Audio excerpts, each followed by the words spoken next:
अस्सलाम वालेकुम नाज़रीन, मुझे मियां इमरान अरशद कहते हैं और आपका मशकूर हूं कि आपने खसूसी तौर पर वक्त निकाला ये वीडियो देखने के लिए।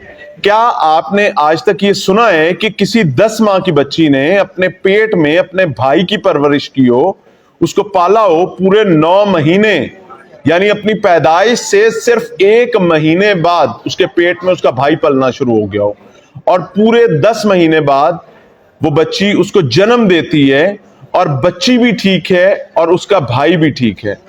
इसे कहते हैं कि अल्लाह ताला को उसकी निशानियों से पहचाना जा सकता है। मैंने और आपने रब को देखा नहीं है, लेकिन हमारा ईमान यही है कि हम उसको उसके निशानियों से पहचानते हैं। तो ये वाकया जो है ये दुनिया के किसी और खिते का नहीं बल्कि पाकिस्तान का है। पाकिस्तान का इलाका है सादिकाबाद। सादिकाबाद में 10 माह की बच्ची ने जन्म दिया है अपने भाई को, और ये अपनी तारीख का, अपनी नौयत का एक अनोखा वाकया है। और इस ऑपरेशन के दौरान डॉक्टर्स भी बाकायदा हवास बाख्ता हो गए थे कि ये हो क्या रहा है, ये क्या चीज चल रही है। होता कुछ यूं है कि एक बच्ची सादिकाबाद में पैदा होती है और पैदाइश से सिर्फ 1 महीने बाद उसके पेट में दर्द रहने लगती है। मेडिकल टर्म में इसको पेन एब्डोमेन और मैस एब्डोमेन कहा जाता है, यानी उसके पेट में कुछ ऐसा है जो उसको तकलीफ दे रहा है। जब उसके अल्ट्रासाउंड्स किए गए, उसकी पूरे तकरीबन 9 माह उस बच्ची का ट्रीटमेंट चलता रहा और इस ट्रीटमेंट के दौरान तमाम डॉक्टर्स ये समझ रहे थे कि शायद इस बच्ची के पेट में रसौली है।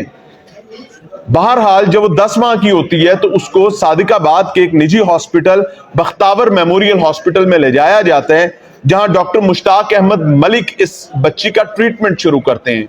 अब doctor Mushtaq Ahmed Malik child specialist भी हैं और पीडियाट्रिक सर्जन भी हैं। डॉक्टर मुश्ताक भी अल्ट्रासाउंड्स की रिपोर्ट देखकर यही समझते हैं कि ये बच्ची जो है, इसको पेन एब्डोमेन और मैस एब्डोमेन का मसला है और इसके पेट में रसौली है और रसौली के साथ पानी की झिल्ली मौजूद है। जिस वक्त बच्ची का ऑपरेशन होता है, यह ऑपरेशन 2 घंटे जारी रहता है और ऑपरेशन के दौरान डॉक्टर्स को इस बात का पता चलता है कि ये दरअसल कोई रसौली या पानी की झिल्ली नहीं है, ये बच्ची के पेट में एक और बच्चा जो है वो पल रहा था और अब वो बच्चा जो है वो अपनी हयात की जानिब बढ़ रहा है। ये एक मुख्तलिफ, मुश्किल और आसाब शिकन ऑपरेशन था। बहरहाल अल्लाह का करम ये हुआ कि ये ऑपरेशन कामयाब रहा, बच्ची भी जिंदा है और उसके पेट से पैदा होने वाला उसका भाई भी जिंदा है। और अब आप लोग कंफ्यूज हो गए होंगे कि एक बच्ची के पेट से पैदा होने वाला उसका भाई कैसे हो सकता है। इस पे भी आपको बताऊंगा, इसकी बाकायदा एक हिस्ट्री है। बच्ची का वालिद बताता है कि पैदाइश के 1 माह बाद से बच्ची के पेट में दर्द रहना मामूल था। उसका ट्रीटमेंट भी करवाया और ट्रीटमेंट के बावजूद मसला हल नहीं हो रहा था। इवेंचुअली अब आकर पता चला कि ये तो कुछ और ही मामला था। डॉक्टर मुश्ताक अहमद का कहना है कि वो चूंकि शेख जैद रहीम यार खान में भी पीडियाट्रिक सर्जन हैं और उसके अलावा बख्तावर मेमोरियल हॉस्पिटल में भी अपनी तिबी जिम्मेदारियां जो हैं वो अदा करते हैं। वो कहते हैं कि हमारे पास बच्ची जब आई थी तो इसको पेन एब्डोमेन यानी पेट की दर्द और मैस एब्डोमेन यानी पेट में कुछ मौजूद होने की शिकायत थी और उस पर इसका ट्रीटमेंट किया गया। इवेंचुअली यहां पर इसी ऑपरेशन के दौरान ही एक और बच्चे की विलादत होती है, एक और बच्चा पैदा होता है।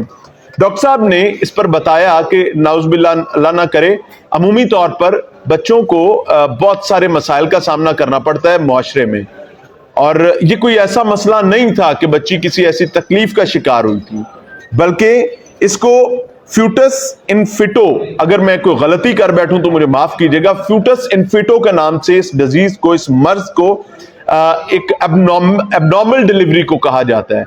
अब इसमें होता यह है कि जैसे जुड़वा बहन भाई पैदा होते हैं, इसी तरीके से बजाय जुड़वा पैदा होने के दूसरा उसका भाई जो है, जो उसी के बाप की औलाद थी, वो उसके पेट में पलना शुरू हो गया।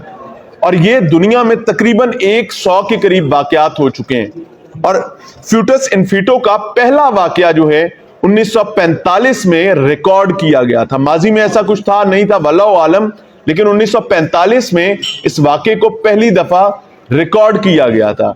تو میں آج صرف اتنا کہنا چاہوں گا کہ فَبِأَيِّ آلَاءِ رَبِّكُمَا تُكَذِّبَانِ، اور تم اللہ کی کس کس نعمت کو بھلاؤ گے، ٹھکراؤ گے. پرابلم از دیٹ کہ یہ اللہ تعالیٰ کی نشانیاں ہیں اور ہمیں اس سے سیکھنے اور سمجھنے کی ضرورت ہے. کمنٹ سیکشن آپ کے پاس ہے، اپنی رائے سے آگاہ کیجیے گا. اجازت چاہیں گے. السلام علیکم.